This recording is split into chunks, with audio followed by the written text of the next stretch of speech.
नमस्कार। खबर दोपहर में आपका स्वागत है और मैं हूं आपके साथ लोकेश लकी जगबानी। खबरों की शुरुआत करते हैं विस्तार के साथ। प्रधानमंत्री नरेंद्र मोदी ने डिजिटल इंडिया के 6 साल पूरा होने पर क्या कुछ कहा, आपको सुनाते हैं। लाभकारी रहा क्योंकि ट्रांसपोर्टेशन भी घटा और कहीं माल के पास अटक पड़ने की भी जरूरत नहीं पड़ी। कहीं लॉकडाउन में पुलिस की भी दिक्कत कहीं भी नहीं आई हमें। प्रहलाद जी, आपको सुनकर के मुझे इतना अच्छा लगा और इतने कॉन्फिडेंस के साथ और आप पूरी तरह अनुभव की वाणी बता रहे थे। मुझे विश्वास है कि देश भर के किसान आपके मुंह से ये बात सुनेंगे तो उनका भी इनाम के प्रति, इस टेक्नोलॉजिकल व्यवस्था के प्रति बड़ा भरोसा बढ़ेगा। और इनाम को बनाया ही इसीलिए है ताकि किसान अपने घर से पूरे देश की मंडियों के साथ सौदा कर सके, जहां उपज के ज्यादा दाम है वहां अपनी उपज बेच सके। किसान हो या व्यापारी, इससे लोग अब बड़ी संख्या में जुड़ रहे हैं। वहीं चेन्नई में उपराष्ट्रपति वेंकैया नायडू ने क्या कुछ कहा डॉक्टर्स दिवस के मौके पर, वो भी आपको यहां पर सुनाते हैं। To celebrate the contribution of our doctors in the nation's well-being and progress. The day commemorates the birth anniversary of renowned doctor, educationist and freedom fighter Dr. Bidhan Chandra Roy, who also served as the second Chief Minister of West Bengal. I pay my respect to him. Theme for this year's Doctors' Day is Save the Savior, which aptly highlights the need to ensure safety and well-being of our. Rajasthan के राज्यपाल के biography का विमोचन करते हुए ओम बिरला ने क्या कुछ कहा, आपको सुनाते हैं। कॉफी टेबल का विमोचन हो रहा है क्योंकि एक छोटी किताब में उनके व्यक्तित्व को, उनके कर्तृत्व को शब्दों में नहीं लिखा जा सकता। उनका एक विराट व्यक्तित्व है। बाल्यकाल से ही संघर्ष में, स्कूली शिक्षा से संघर्ष किया। उनका मन का विचार था कि मुझे प्राध्यापक या प्रोफेसर बनकर नहीं, एक राष्ट्रवादी विचार के साथ मैं देश की सेवा करूं। और उसी राष्ट्रवादी विचार संघ के साथ उनका लंबा जुड़ाव रहा। उनके लंबे जीवन के अंदर एक लंबी संघर्ष की यात्रा भी है जो सबके प्रिय हैं और सब लोग अपना मानते हैं। ऐसा प्यार और स्नेह उत्तर प्रदेश की जनता से था। और उत्तर प्रदेश इतना प्रदेश होने के बाद भी कोई जनपद नहीं, कोई गांव नहीं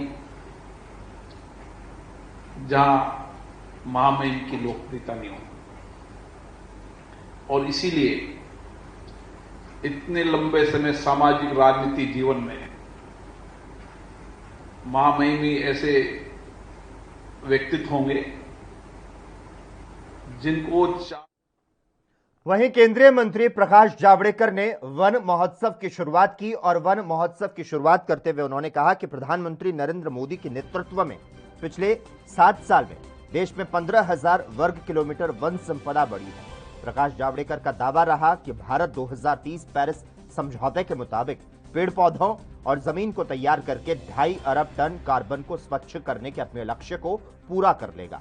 केंद्रीय मंत्री प्रकाश जावड़ेकर ने उम्मीद जताई कि इस लक्ष्य को पूरा करने के लिए देश की 140 करोड़ जनता सहयोग करे। आपको बता दें, प्रकाश जावड़ेकर ने आज हरसिंगार यानी कि पारिजात के पेड़ को लगाकर वन महोत्सव की शुरुआत की। केंद्रीय मंत्री जावड़ेकर का कहना है कि वृक्ष लगाने का ये सबसे अनुकूल समय है। जावड़ेकर ने यह भी कहा कि सिर्फ वृक्ष लगाना महत्वपूर्ण नहीं, बल्कि उसकी देखभाल करना महत्वपूर्ण है। और 3 साल तक पेड़ों की देखभाल करना, उन्हें ठीक से पानी देना, उनकी मिट्टी को ठीक करना, खाद आदि देना, ये सब जरूरी है।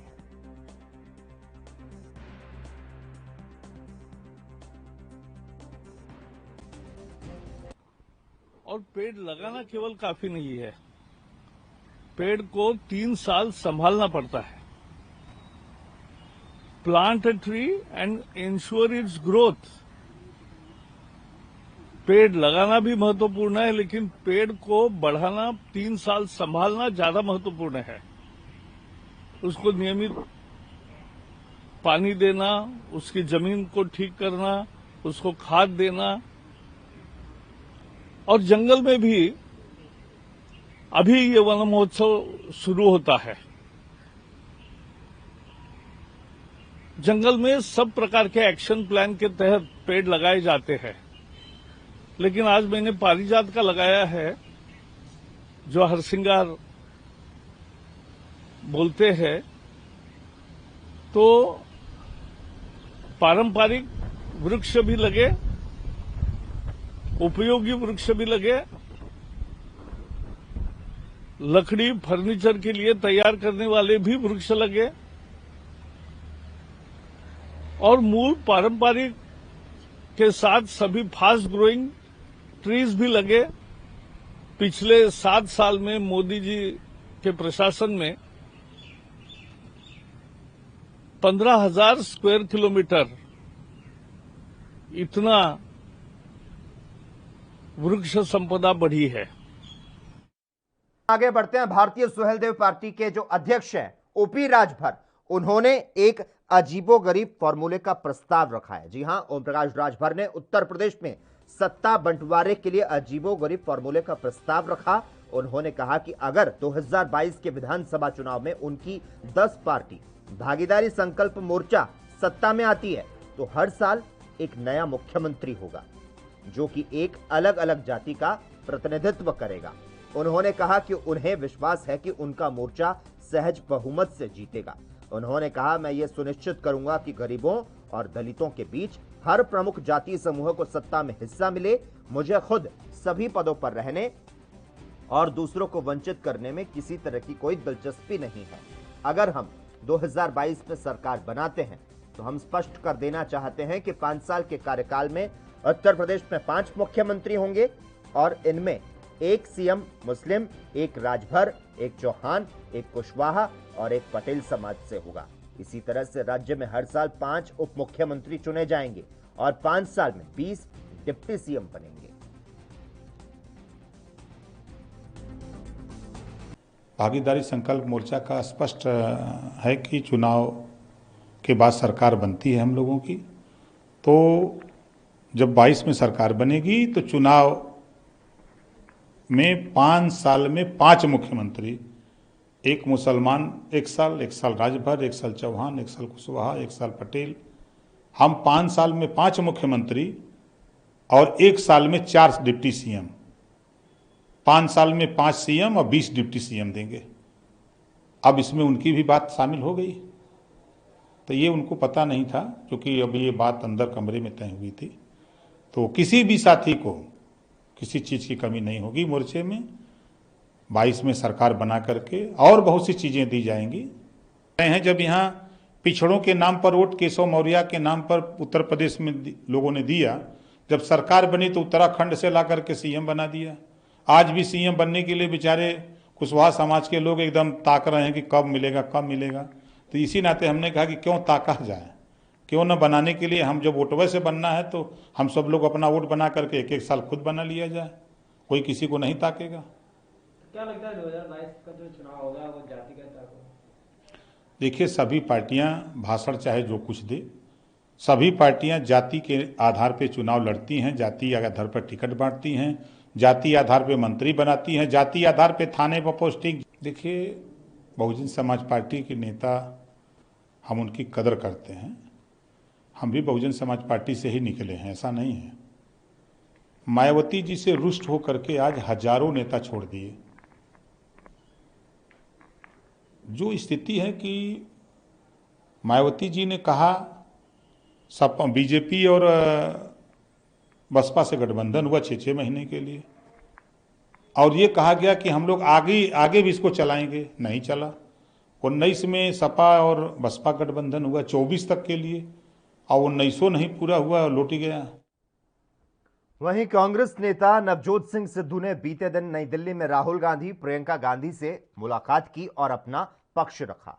तो दूसरी ओर अब पंजाब में खुद सीएम अमरिंदर सिंह एक्टिव हो चुके हैं। इसे लेकर अमरिंदर ने आज विधायकों को लंच पर बुलाया। वहीं इस पूरे मामले को लेकर अकाली दल के नेता दलजीत सिंह चीमा का बयान सामने आया। क्या कुछ कहना रहा उनका, वो भी आपको सुनाते हैं।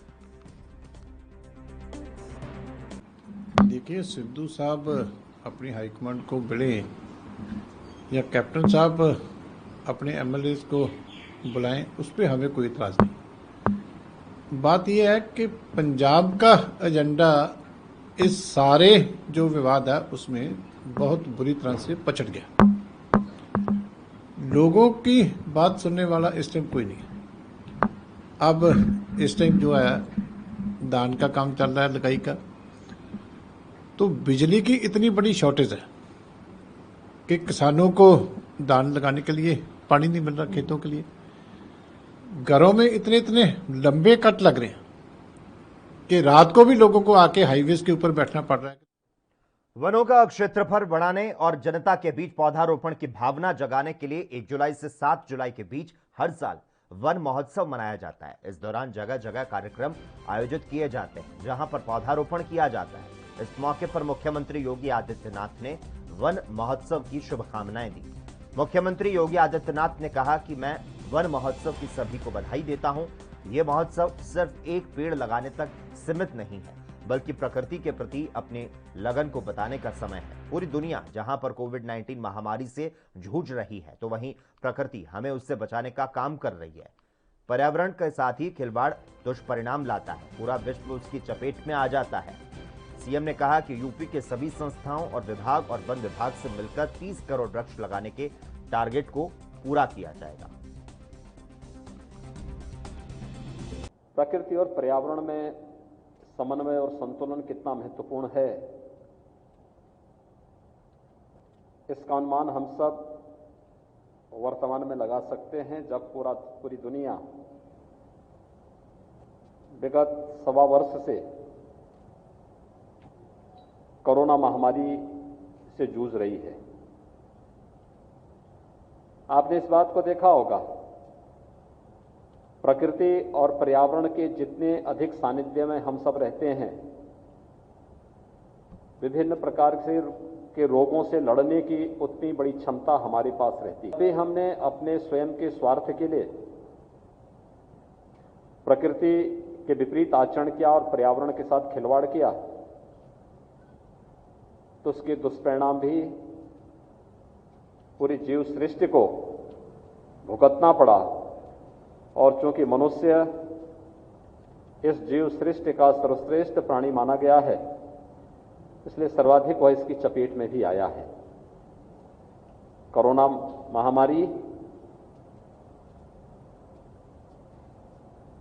पूरी दुनिया को वर्तमान में बुरी तरह प्रभावित। कोरोना महामारी से दुनिया जूझ रही थी। क्या हम वृक्षारोपण के इस लक्ष्य को प्राप्त कर पाएंगे? हम लोगों ने लक्ष्य निर्धारित किया और वन विभाग समेत उत्तर प्रदेश शासन के सभी विभाग, सभी संस्थाओं ने मिलकर के जन सामान्य के साथ सहयोग से हमने विगत वर्ष कोरोना महामारी के बावजूद एक दिन में 25 करोड़ से अधिक वृक्ष पूरे प्रदेश के अंदर लगाए। इस वर्ष हम लोगों ने 4 जुलाई को 25 करोड़ वृक्ष एक ही दिन लगाने का लक्ष्य निर्धारित किया है। लेकिन इस पूरे महोत्सव के दौरान हम वृक्षारोपण के लक्ष्य को 30 करोड़ तक पहुंचाएंगे। वहीं डॉक्टर्स डे के अवसर पर दिल्ली में कार्यक्रम आयोजित किया गया, जिसमें बीजेपी सांसद गौतम गंभीर ने शिरकत की। इस मौके पर गंभीर ने कोरोना काल में डॉक्टरों की ओर से दिए गए सहयोग के लिए उनका धन्यवाद किया और उनकी तारीफ की।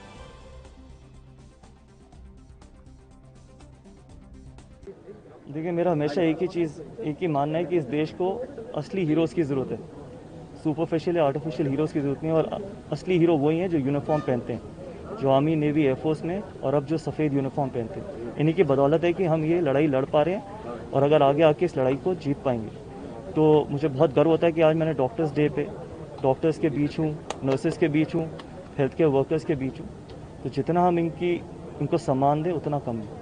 ममता बनर्जी ने भी अटैक किया, वैक्सीनेशन चल रहा था बंगाल में, उन्होंने बोला है कि इसमें बीजेपी का रोल है, किसे देखते हैं वैक्सीनेशन ड्राइव के? देखिए, आज बहुत महत्वपूर्ण दिन है। तो ये जो पॉलिटिकल चीज़ें हैं, पॉलिटिक्स के लिए तो पूरी उम्र है, पॉलिटिक्स पूरी उम्र, पूरी ज़िंदगी कर सकते हैं, लेकिन आज वो दिन है कि जब आप रियल हीरोज़ को सम्मान दें, उनके कंट्रीब्यूशन के बारे में बात करें। तो मेरे को कोई पॉलिटिकल स्टेटमेंट देना या फिर किसी पॉलिटिकल व्यक्ति के बारे में बोलना आज ठीक नहीं होगा। आज वो दिन है कि जब हमारे जो हेल्थ केयर वर्कर्स हैं, डॉक्टर्स हैं, उनके बारे में बात की जाए, क्योंकि पॉलिटिक्स तो। डॉक्टर्स डे के अवसर पर दिल्ली एम्स के निदेशक डॉक्टर रणदीप गुलेरिया ने भी अपनी प्रतिक्रिया दी। उन्होंने कहा कि हमें उन डॉक्टर्स को सलाम करना चाहिए जिन्होंने लोगों को कोविड-19 से बचाते बचाते अपनी जान दे दी। तो साथ ही उन्होंने ये भी कहा कि किसी भी डेल्टा वेरिएंट के लिए वैक्सीनेशन एकमात्र उपयोगी हथियार है।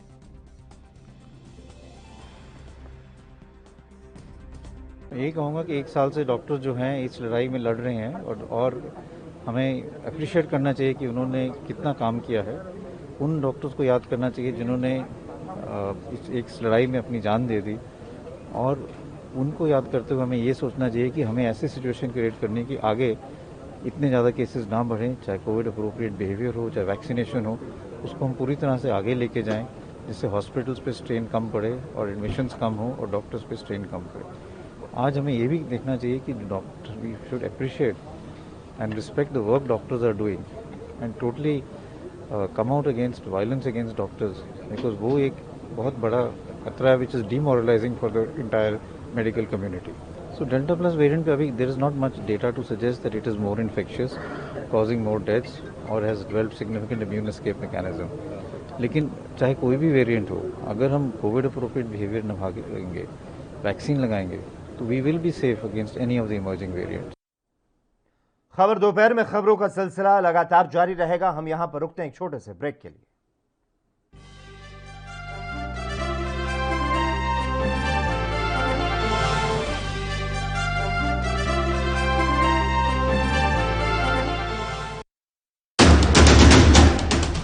राष्ट्र धर्म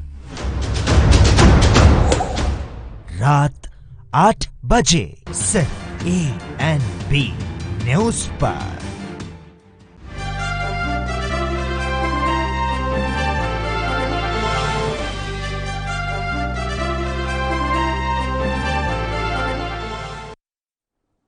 ब्रेक के बाद खबर दोपहर में एक बार फिर से आपका स्वागत है।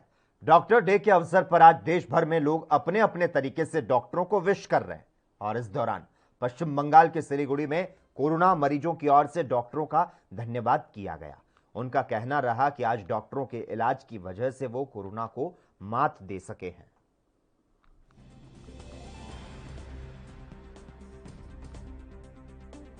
यहाँ पे सिचुएशन कोविड का बहुत सिचुएशन खराब था 2020 से अभी तक। यहाँ से कोई डॉक्टर भागे नहीं, उन लोगों ने अपने जी जान दे के यहाँ पे काम किया। नर्सिंग स्टाफ ने जी जान दे के काम किया। काफ़ी नर्सिंग स्टाफ कोविड पॉजिटिव हुए थे। पॉजिटिव होने के बाद उन लोगों ने अपने घर संसार छोड़ के, घर द्वार छोड़ के यहाँ पे बैठे काम किए। मेडिकल स्टाफ कभी यहाँ से भागे नहीं, उन्होंने कोविड का ओवरकम किया। काफ़ी सिचुएशन अंडर कंट्रोल में लेके आए। अभी उन लोग की वजह से थोड़ा कोविड अभी यहाँ पे थोड़ा कंट्रोल में है। मेरा जो इश्यू है उधर तो जो पेशेंट कोविड का नेगेटिव होता है तो वही आता है, लेकिन हम ऐसा देखा कि नेगेटिव होने के बावजूद उसको बहुत ब्रेथलेसनेस हो रहा था, और बहुत सारे पेशेंट हम खो चुका है क्योंकि उसको लंग एकदम जैसा डिस्ट्रक्शन हो गया नेगेटिव होने की बात। तो यही अफसोस का बात है। तो इसलिए हम लोग का मन आज दिन बहुत ख़राब चल रहा है, क्योंकि ये जो बीमारी नेगेटिव होने के बाद भी हम लोग खो चुका। लगन के साथ एक ही काम है, एक ही हमको बात एक ही मेरा का एक बात बोल रहा कि चलो आओ डॉक्टर के साथ रहो, सिस्टर के साथ रहो और पैरामेडिकल जो स्टाफ है वो हम लोगों के साथ आप लोग सब रहो। तो जब रहेगा तो हम लोगों को जो मंजिल है, जो आप लोगों को एक डिजीज फ्री जो वर्ल्ड है। डॉक्टर्स डे के दिन उत्तर प्रदेश के अलीगढ़ में कोविड से ठीक हुए मरीज ने डॉक्टरों का धन्यवाद किया। तो वहीं कोरोना से ठीक हुए मनोज आर्य का कहना है कि दूसरी लहर में मुझे कोरोना हो गया था, अस्पताल में डॉक्टरों ने मेरा बढ़िया इलाज किया। डॉक्टर डे पर मैं डॉक्टरों का धन्यवाद करता हूं।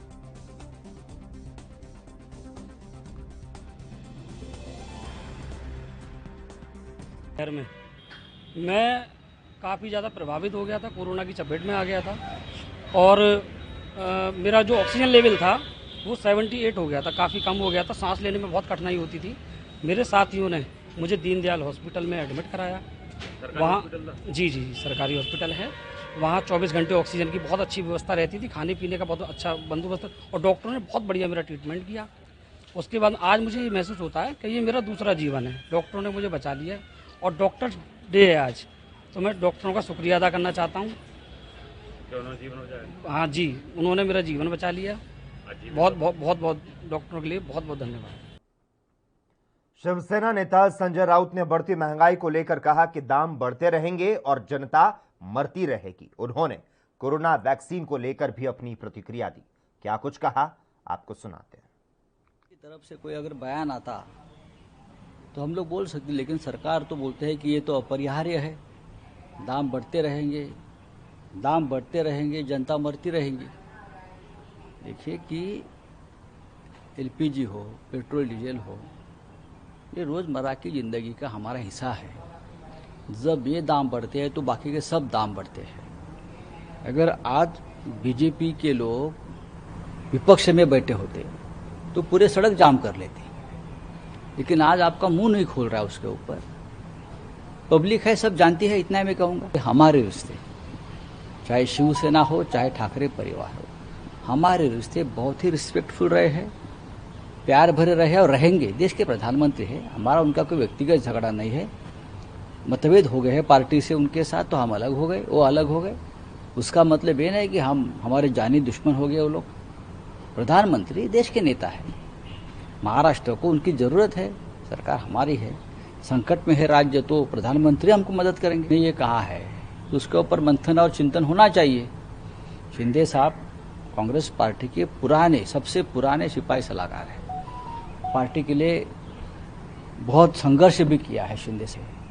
जागरूकता फैलाना तो ठीक बात है, लेकिन जो चीज़ें हमें आवश्यक है, वैक्सीन है, डॉक्टर्स है और भी है, अब तीसरी लहर की बात चल रही है, जागरूकता फैलना की बात तो आप लोग अपने आप कर देते हैं भाषणबाजी से, लेकिन लोगों को और भी कुछ जरूरत है।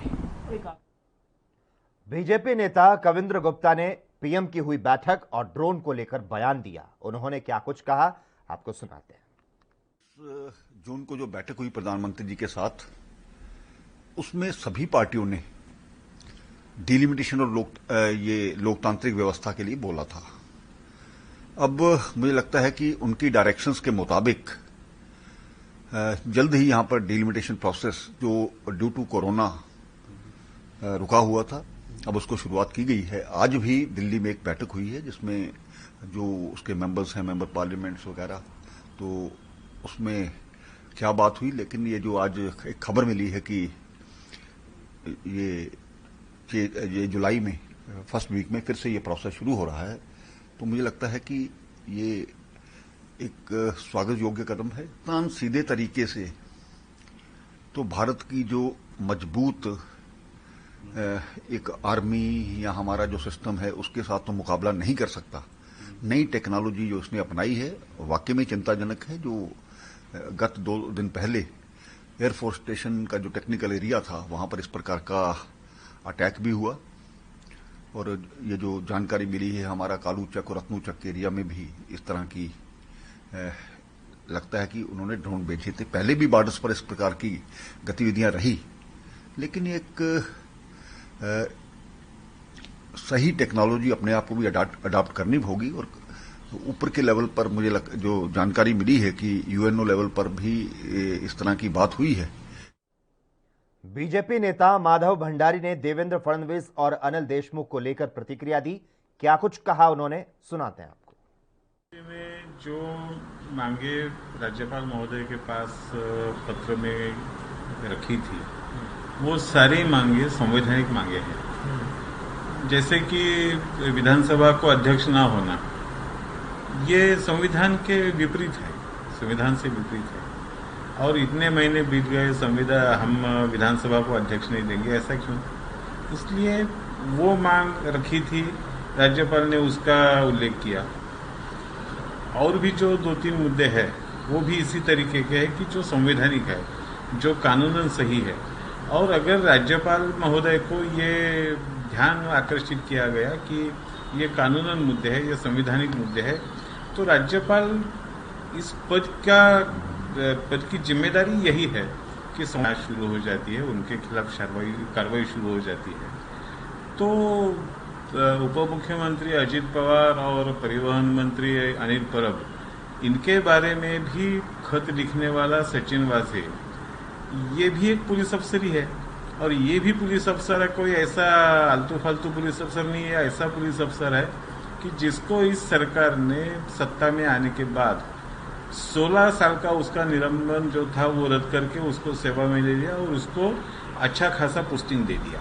तो उनके चहेते, उनका विश्वास का आदमी जो है, ऐसा अधिकारी अगर इस सरकार के 2 मंत्रियों के खिलाफ और उसमें भी उप मुख्यमंत्री के खिलाफ कुछ पत्र में लिखता है या।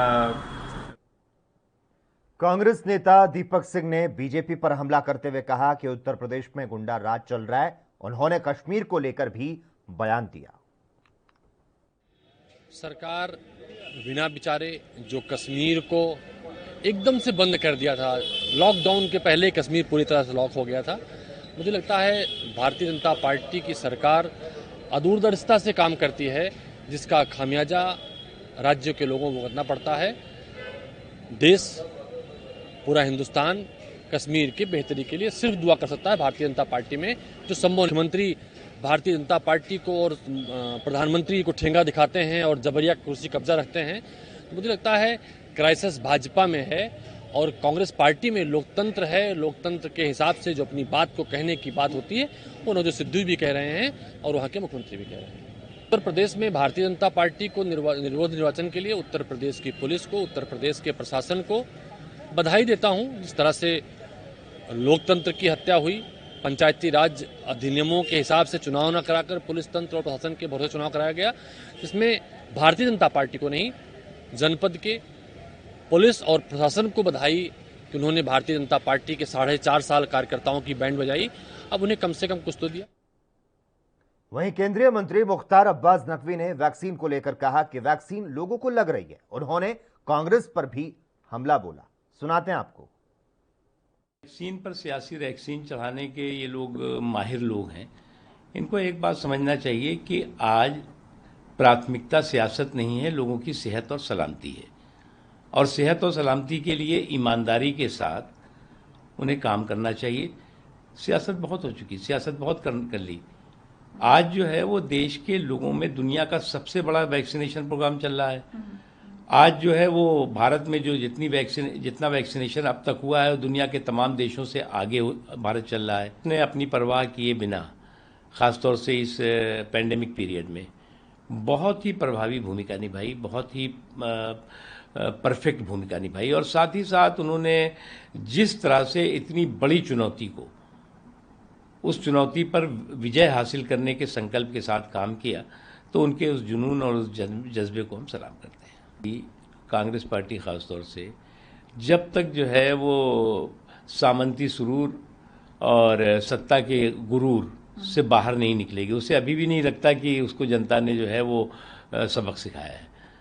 अभी भी अहंकार और अराजकता कूट कूट कर भरी हुई है। तो ऐसा लगता है कि कुछ दिनों बाद ये जो परिवार के घोंसले में सिमटी हुई पार्टी हो जाएगी, इससे ज्यादा।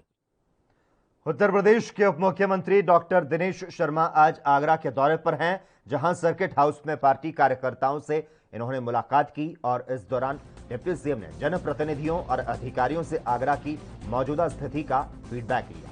तो साथ ही आगामी विधानसभा चुनाव के लिए संगठन के लोगों से एकजुट होने की बात कही। इस दौरान पत्रकारों से बातचीत में डिप्टी सीएम ने कहा कि कोरोना जैसी महामारी में बीजेपी संगठन और प्रशासन पूरी मुस्तैदी के साथ काम करता है और सुविधाओं को बेहतर किया जा रहा है।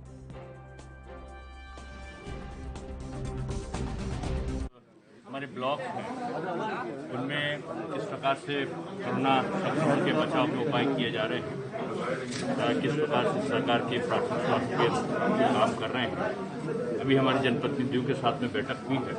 पूरे शहर का फीडबैक हमारे माननीय विधायक और जिला संगठन और माननीय सांसद के द्वारा दिया गया है। मुझे लगता है आगरा ने बड़ा बेहतर काम किया है।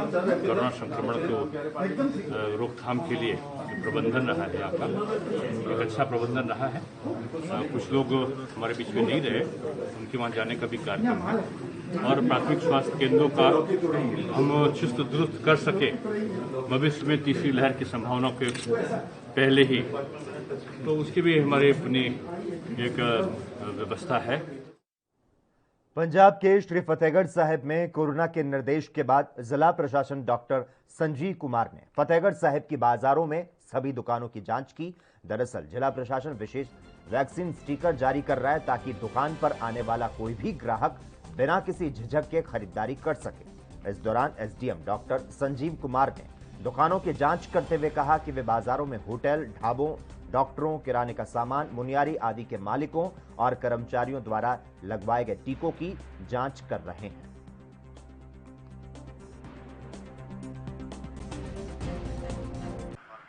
पंजाब सरकार ਵੱਲੋਂ ਜਿਹੜੀ ਫਤਿਹ ਮਿਸ਼ਨ ਦੇ ਤਹਿਤ ਵੈਕਸੀਨੇਸ਼ਨ ਚੱਲ ਰਹੀ ਹੈ, ਉਹ ਸ਼ਹਿਰ ਦੇ ਵਿੱਚ ਕਿੰਨੇ ਕੁ ਮੁਕੰਮਲ ਹੋ ਚੁੱਕੀ ਹੈ ਤੇ ਕਿਹੜੇ ਲੋਕ ਜਿਹੜੇ ਹੈ ਹਲੇ ਰਹਿ ਚੁੱਕੇ ਹਨ, ਇਹਨਾਂ ਦੀ ਜਾਣਕਾਰੀ ਹਿੱਤ ਇੱਕ ਮੁਹਿੰਮ ਚਲਾਈ ਗਈ ਹੈ ਪੁਲਿਸ ਪ੍ਰਸ਼ਾਸਨ ਨਾਲ ਮਿਲ ਕੇ, ਸਿਵਲ ਪ੍ਰਸ਼ਾਸਨ ਵੱਲੋਂ ਕਿ ਜਿਹੜੀ ਬੜੀ ਸੰਸਥਾਵਾਂ ਹਨ, ਦੁਕਾਨਾਂ ਹਨ, ਰੈਸਟੋਰੈਂਟ ਨੇ, ਢਾਬੇ ਨੇ, ਇਹਨਾਂ ਦੀ ਜਿਹੜੀ ਚੈਕਿੰਗ ਕੀਤੀ ਜਾਏਗੀ।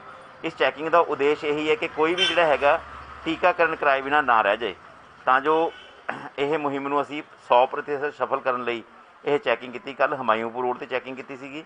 ਬੜੀ ਖੁਸ਼ੀ ਹੋਈ ਕਿ ਉੱਥੇ ਸਾਰੇ ਹੀ ਦੁਕਾਨਦਾਰਾਂ ਨੇ ਜਿਹੜਾ ਹੈ ਇਹ ਟੀਕਾਕਰਨ ਕਰਵਾਇਆ ਹੋਇਆ ਸੀਗਾ। ਅੱਜ ਅਸੀਂ ਇੱਥੇ ਰਾਣਾ ਹਸਪੀਟਲ ਇਹਨਾਂ ਦੇ ਤਕਰੀਬਨ 35 ਜਿਹੜੇ ਹੈਗੇ ਕਰਮਚਾਰੀ ਨੇ, ਉਹਨਾਂ ਸਾਰਿਆਂ ਨੇ ਜਿਹੜਾ ਹੈ ਟੀਕਾਕਰਨ ਕਰਾਇਆ ਹੋਇਆ ਤੇ ਇਸ ਮੁਹਿੰਮ ਨੂੰ ਹੋਰ ਸਫਲ ਬਣਾਉਣ ਲਈ ਅਸੀਂ ਪ੍ਰਸ਼ਾਸਨ ਵੱਲੋਂ ਇੱਕ ਸਟicker ਜਾਰੀ ਕਰ ਰਹੇ ਕਿ ਜੀ ਇਹ ਸੰਸਥਾ ਜਿਹੜੀ ਹੈ 100% ਜਿਹੜੀ ਹੈਗੀ ਹੈ ਵੈਕਸੀਨੇਟਡ ਹੈਗੀ ਹੈ, ਤਾਂ ਜੋ ਜਿਹੜਾ ਕੋਈ ਹੋਰ ਵੀ ਲੋਕ ਇੱਥੇ ਆਉਂਦੇ ਹਨ ਉਹਨਾਂ ਨੂੰ ਵੀ ਇੱਕ ਭਰੋਸਾ ਰਹੇ ਕਿ जिस संस्था ਦੇ ਵਿੱਚ ਉਹ ਜਾ ਰਹੇ ਨੇ ਉੱਥੇ ਟੀਕਾਕਰਨ ਹੋਇਆ ਹੋਇਆ ਹੈ ਤੇ ਕਿਸੇ। उत्तर प्रदेश के संभल से आए दिन हर्ष वायरिंग के जो मामले हैं वो सामने आ रहे हैं और इसकी एक ताजा बानगी एक बार फिर से देखने को मिली जब सोशल मीडिया पर संभल से हर्ष वायरिंग का एक वीडियो वायरल हुआ। यह पूरा मामला संभल के सदर कोतवाली क्षेत्र का है, जहां पर शहर के प्रसिद्ध मंदिर के एक महंत ने खुलेआम हर्ष वायरिंग की, जिसका वीडियो वायरल हो रहा है।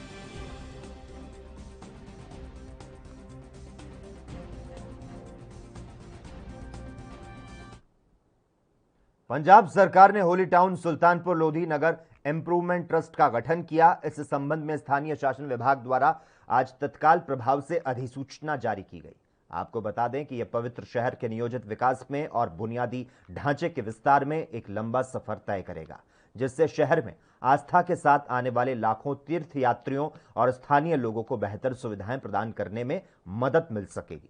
सुल्तानपुर लोधी से विधायक नवतेज सिंह चीमा ने कुछ दिन पहले मुख्यमंत्री कैप्टन अमरिंदर सिंह से मुलाकात करते हुए सुल्तानपुर लोधी शहर के तेजी से विकास के लिए इसे टाउन इंप्रूवमेंट ट्रस्ट के रूप में स्थापित करने की मांग की थी, जिसको देखते हुए उन्होंने स्थानीय निकाय विभाग को तत्काल कार्रवाई करने का निर्देश दिया। नवतेज सिंह चीमा ने मुख्यमंत्री कैप्टन अमरिंदर सिंह और स्थानीय निकाय मंत्री ब्रह्म महिंद्रा को धन्यवाद देते हुए कहा कि ये एक ऐतिहासिक दिन है जब पंजाब के मुख्यमंत्री कैप्टन अमरिंदर सिंह ने नगर सुधार ट्रस्ट के साथ गुरु की नगरी के लिए अपने प्यार का इजहार किया है।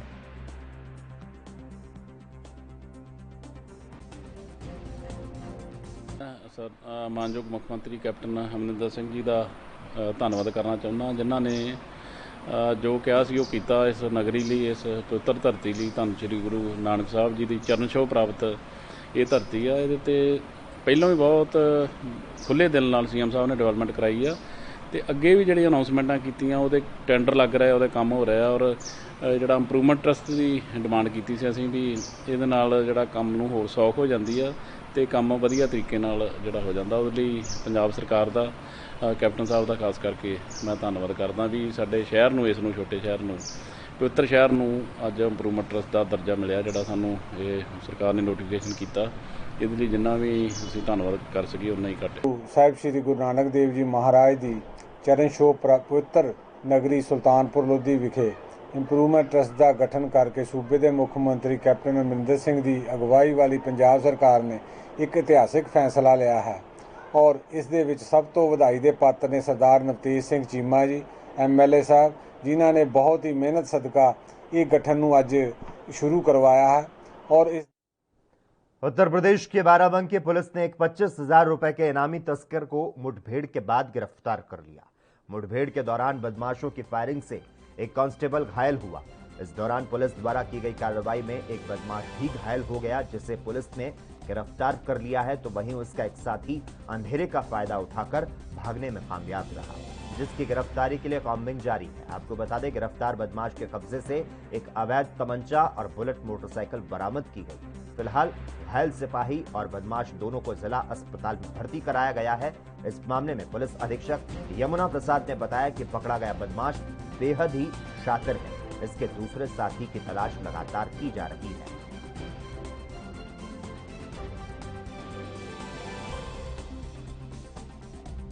एक अपराधी की सूचना मिली थी जैतपुर थाना क्षेत्र में मेहदीपुर के पास में कि एक अपराधी है जो उधर से निकल रहा है, उसकी घेराबंदी की गई थी।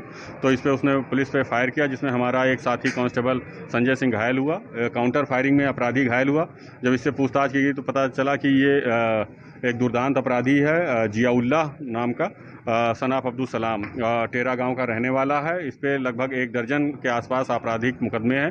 ये पशु तस्करी, गौकसी और गैंगस्टर एक्ट का अपराधी था। 25,000 का इनामिया ये अपराधी था। अभी घायल हुआ है, इसको हॉस्पिटल भेजा गया है। जो हमारा साथी पुलिसकर्मी घायल हुआ उसको भी हॉस्पिटल भेजा गया है। बाकी इसका एक साथी मौके से फरार हो गया है, जिसके लिए काम्बिंग जारी है, उसकी भी गिरफ्तारी। उधर ईडी ने पुणे के व्यवसायी अविनाश भोसले और उनके बेटे अमित को उनके खिलाफ दर्ज मनी लॉन्ड्रिंग मामले में समन भेजा है। अविनाश भोसले को गुरुवार को एजेंसी के सामने पेश होने को कहा गया, जबकि उनके बेटे को शुक्रवार को पेश होने को कहा गया। जानकारी के मुताबिक अविनाश भोसले और उनके बेटे अमित ने ईडी अधिकारियों को बताया था कि वे कोरोना के कारण एजेंसी के सामने पेश नहीं हो पाएंगे। अविनाश भोसले के खिलाफ पुणे में नियमों के हेरफेर कर जमीन कब्जाने का मामला दर्ज है। सूत्रों के मुताबिक भोसले ने ईडी की कार्रवाई के खिलाफ अदालत का दरवाजा खटखटाया और छूट की मांग की। हालांकि कोर्ट ने अभी फैसला नहीं लिया है और इस बीच ईडी के अधिकारी आगे की कार्रवाई के बारे में फैसला करेंगे, क्योंकि दोनों ने सूचित किया है कि वे एजेंसी के सामने पेश नहीं होंगे। हाल ही में ईडी अधिकारियों ने उनके परिवार के सदस्यों के खिलाफ विदेशी मुद्रा प्रबंधन अधिनियम यानी कि पेमा के तहत मामले में 40.34 करोड़ रुपए की संपत्ति कुर्क की है।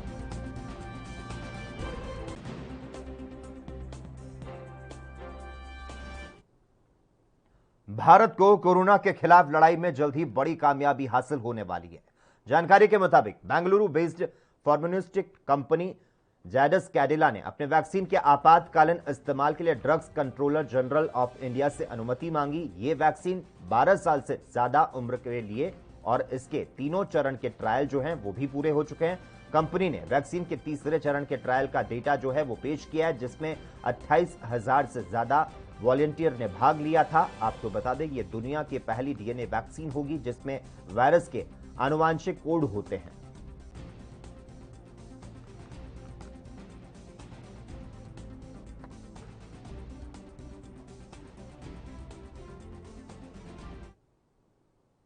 और इसी के साथ ही खबर दोपहर में बस इतना ही। देश और दुनिया की तमाम अहम खबरों के लिए लगातार आप जुड़े रहिए एएनबी न्यूज के साथ।